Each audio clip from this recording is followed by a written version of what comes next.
में एक कक्षा 11 से जागृति पांडे को आमंत्रित करते हैं। आप आए। थैंक यू बच्चे। इसके बाद इंग्लिश मीडियम से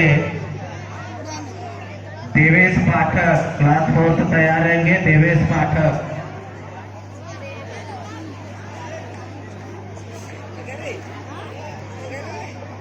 सभी को मेरा नमस्कार।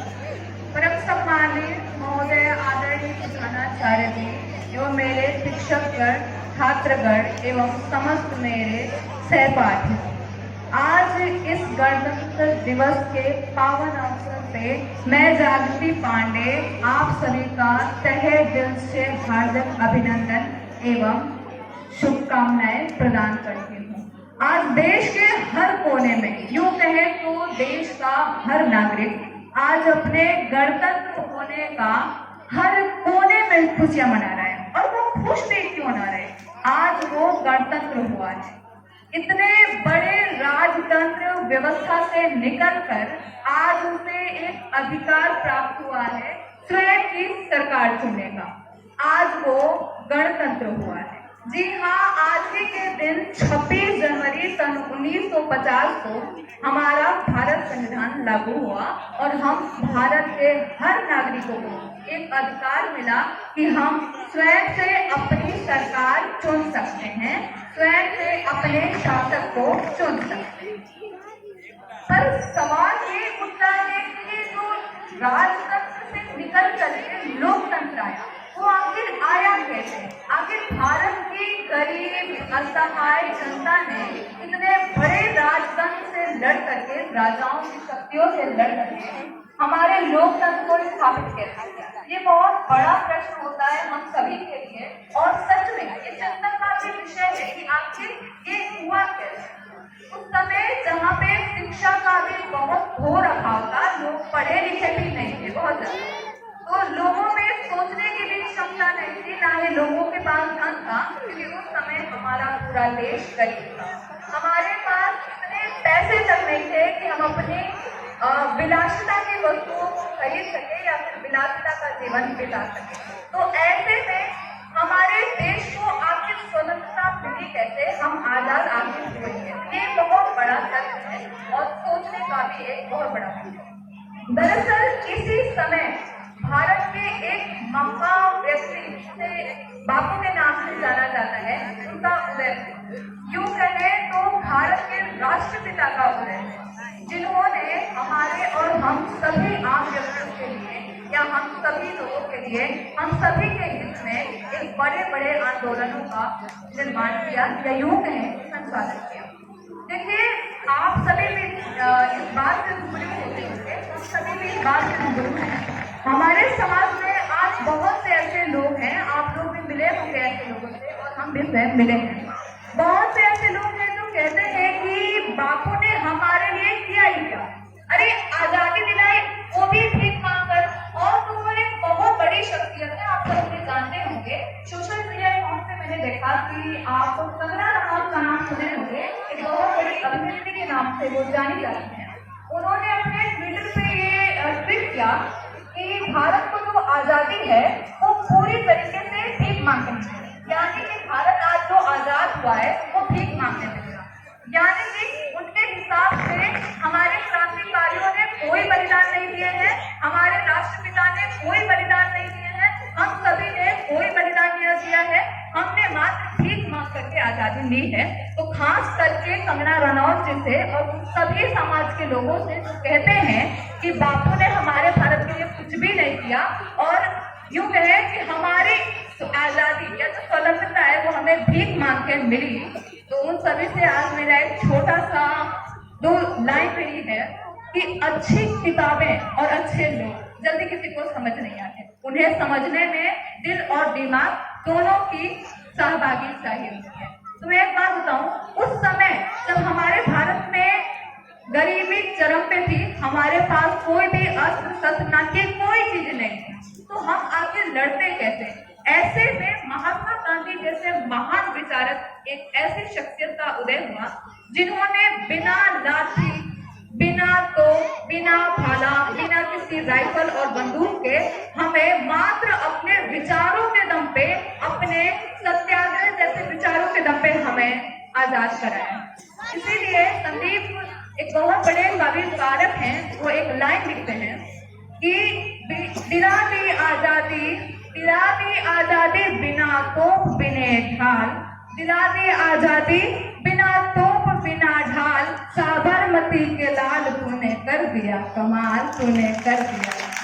तो गांधी जी जैसे बहुत से क्रांतिकारी और बहुत से समाज कह सकते हैं सुधारकों ने हमें स्वतंत्रता दिलाई और हमें गणतंत्र दिया।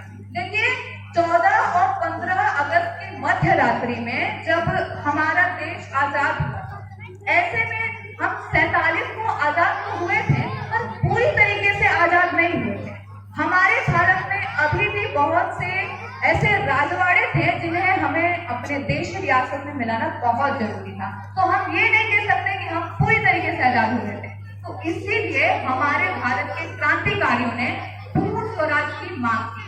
पूर्ण स्वराज की मांग बोले तो हमें अपने देश की सारी रियासतों को चाहिए कि हम अपने भारत में मिलाना चाहते हैं। तो 565 राजवाड़े जिसमें राजाओं और रानियों का शासन अभी भी चलता था जब हमारा देश आजाद था, तो इन सभी को मिलाने के लिए पूर्ण स्वराज की मांग की गई और भारत के हर हिस्से को एक करने के लिए लड़ाई लड़ी।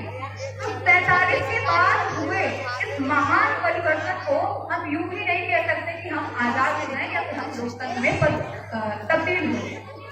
लड़ाई बहुत लंबी, बहुत गंभीर युग है। तो बहुत देखिए, आजाद होने के बाद हमारे सामने सबसे बड़ी चुनौती ये थी कि हमें अपने आप के पास पुनः संगठित करना बहुत जरूरी था, क्योंकि अगर हम संगठित नहीं हुए होते तो शायद अपनी ये लोकतंत्र की सरकार नहीं चला पाते। शायद हो सकता था कि फिर से किसी राजा या किसी बहुत बड़े प्रभुत्व वाले व्यक्ति का हम पे दोबारा शासन हो जाता। तो ऐसे में लोकतंत्र का होना बहुत जरूरी था। तो हमने इसी बात को ध्यान में रख करके बहुत सी चुनौतियां भारत के सामने आई, लड़ी। महान क्रांतिकारियों ने, महान कह सकते हैं समाज सुधारकों ने, जो संविधान के सभा के अध्यक्ष ने, 300 लोगों ने मिल करके इस संपूर्ण संविधान का निर्माण किया। और एक चीज मैं आपको बताना चाहूंगी, लोगों में लोकतंत्र स्थापित करने के लिए, प्रजातंत्र लाने के लिए समानता और धर्मनिरपेक्षता और पंथनिरपेक्षता का होना बहुत जरूरी है। हमें समाज दिया गया तभी हमारे बीच में लोकतंत्र स्थापित हो गया, हमें इतना अधिकार मिल पाया कि हमने अपनी सरकार चुनी। तो ऐसे लोगों का समान करना बेहद जरूरी है। तो लोगों को समान करने के लिए बहुत से ऐसे कदम थे, बहुत सी चुनौतियां, और वो ये थे, अब साधारण सी बात है, उस समय के लोग पढ़े लिखे भी नहीं थे, 2 वक्त की रोटी खा रहे हैं, कोई अपना विकास समझते थे। तो ऐसे लोगों को हर मायने में एक करना, चाहे वो जाति धर्म का मामला हो, चाहे वो किसी भी संप्रदाय का मामला हो, चाहे वो गरीबी, अमीरी, स्वास्थ्य या किसी तरीके का मामला हो, ऐसे में लोगों को एक करना बहुत जरूरी था। जहाँ पे लोग अपने 2 वक्त की रोटी को खाना एक अपना विकास समझते थे या उन नीच और रूढ़िवादी विचारधाराओं को मान के लोगों को एक करना बहुत जरूरी। तो ऐसे में महात्मा गांधी जैसे महान लोगों ने और जो हमारे क्रांतिकारी हैं, सभी लोगों ने मिलकर लोगों को एक किया और हमें आजाद किया। आज हम एक नहीं, सबसे बड़ा सत्य ये है कि आज हम एक नहीं है। एक क्यों नहीं है?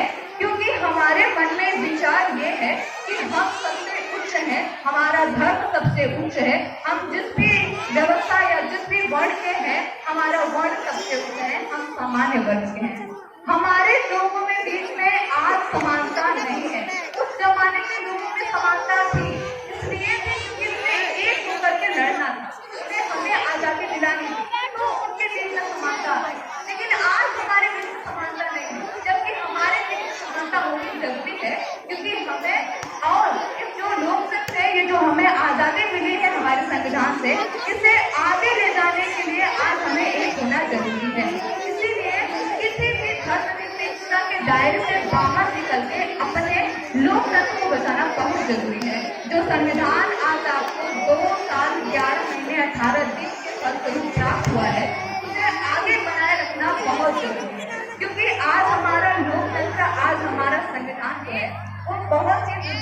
में फंसा हुआ है। इसीलिए कहा गया है, हर रंग को खुद में समेटे जो बेखौफ लड़ा है, हर रंग को खुद में समेटे जो बेखौफ लड़ा है, जाति धर्म जैसे बेफालतू के मामलों में वो कहीं आगे बढ़ा है और अपनी चिता पे आज वो बेखौफ खड़ा है, वो बेखौफ खड़ा है। तो ऐसे में संविधान को या जो हमारा लोकतंत्र है उसे आगे बढ़ाना बहुत जरूरी है, क्योंकि अगर हमें इसे आगे नहीं बढ़ाया तो शायद हमें फिर किसी राजा या फिर किसी लोकतंत्र ना कहकर राजतंत्र का आधिपत्य हो सकता है। तो मैं यही कहना चाहूंगी कि आप किसी जाति धर्म या फिर किसी भी ऐसे संप्रदाय के होने से पहले आप एक व्यक्ति हैं, आप एक इंसान हैं, हम सब एक इंसान हैं। तो हमें हर मामले में एक होना जरूरी है। कहीं ऐसा ना हो जाए कि ये लोकतंत्र खत्म हो जाए और हमारे ऊपर फिर से किसी राजा या फिर किसी रानी का शासन हो जाए। तो हमारे लोकतंत्र को आगे बढ़ाना बहुत जरूरी है। एक विशेष बात मैं अपने भाषा के लिए कहना चाहूंगी। हमारे संविधान की प्रस्तावना में एक शब्द है समानता। समानता का मतलब है कि लोगों के